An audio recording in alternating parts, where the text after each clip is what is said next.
How's it going? Ryan here. And today, I took 0 trades on SPY. I had a pretty choppy, awful price action day. We'll go over that in a second and why I didn't take any trades. Before we do that, we're on the daily time frame here. Got some levels charted, nothing too new. One new thing would be that these pinkish colored levels are gaps. So we have this gap here, and I didn't turn this upper end of the gap here pink because it was a level that I already had at 433. We have the top of this range, 437.2. I've been eyeing this to see if we can break out of that. That was the last kind of lower high. We have a high, lower low, lower high, lower low, lower high, lower low, and we're approaching this level to see if we can break that or not. It's a level that we kind of rejected off of a few times, so that's one that I'm watching.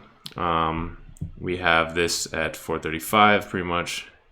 433, I already mentioned that. We have 432, 430, and then those gap levels, as well as some pre-market levels that I'll go into in just a second. First, I'll take a look at the 4 hour though, and we'll look at this zone.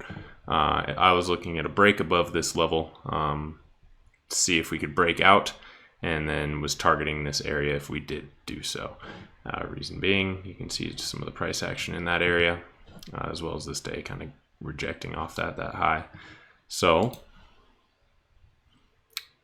we can look at the 1 hour and we'll take a look at kind of what I was watching. So this gives a pretty good idea actually. From Friday's high, which is this green level, we made this pre-market low. I didn't count this. It's kind of an anomaly. When we get those weird spikes in the pre-market or after hours, I kind of ignore them. We have the pre-market low here, pre-market high. And what I was really looking for today was either a break below that pre-market low level and trade to the downside, or a break above Friday's high. Reason being, we were just stuck in this range. And as you can see, the first few hours of the day, we did not get out of that range. It's pretty disgusting on the hourly time frame. You see those long wicks, small candle body. That essentially just means during the hour, we were going up and down and not really doing much of anything. Not establishing a direction or a trend, but basically just chop.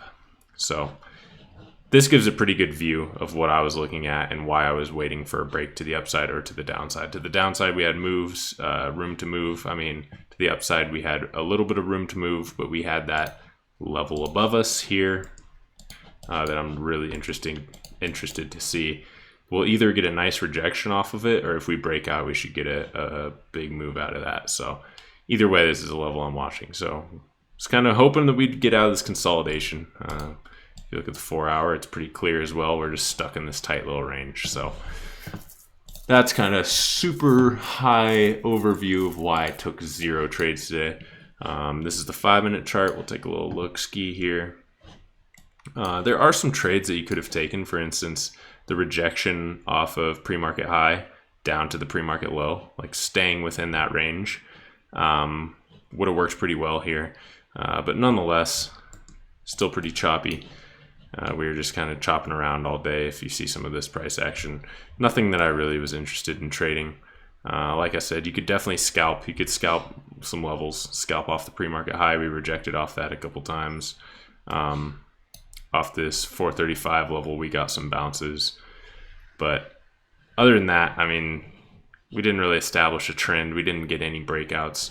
We broke out of that pre-market low here, and that offered a decent little move to the downside, but even that was kind of a fake out. Today was just not a great day for price action. I guess you could have ridden this down perhaps, somehow, but you could have made money. It's just there weren't great setups according to what I like to trade. So that being said, I took no trades, and you can probably understand why looking at this chart, especially because I got off somewhere around here. 8:30 is usually when I hop off. And at that point, we had done nothing productive. So that's really it. I didn't take any trades, but that's why you can see some of that choppy price action just staying within that range that we'd been in for however long, pretty much since Friday close. So sometimes the best thing you can do is just sit there and not take any trades at all. So I didn't risk anything by taking a trade on sloppy price action. I didn't make any money, but I didn't lose any money, you know, and we go into tomorrow looking for a better setup. That's something I'm really trying to get into the rhythm of doing, is only taking setups I really like. My plan was to wait for a breakout, and we didn't get that breakout, so I didn't take a trade. So stuck to that plan. Feel like kind of reserving some of that energy or some of those trades for higher quality setups just saves me any of the stress or the potential losses that come with a day like this. So overall, I'm happy with it. No trades, but you know, no bad trades either. So was able just to sit and watch. Like I said, and I'll say it one last time, pretty ugly day. If you look at the daily time frame, especially when you see these big gaps up, these big gap ups, these big green bars, and then you see this little pipsqueak. Yeah, that's not the day you want to trade. You want to trade these.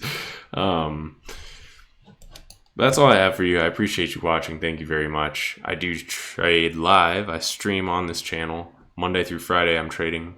So if you feel like you want to hop in and check that out, say what's up, please do. We love to have you. That's all I got for you. I hope you have a great rest of your day. Thanks for watching. Peace.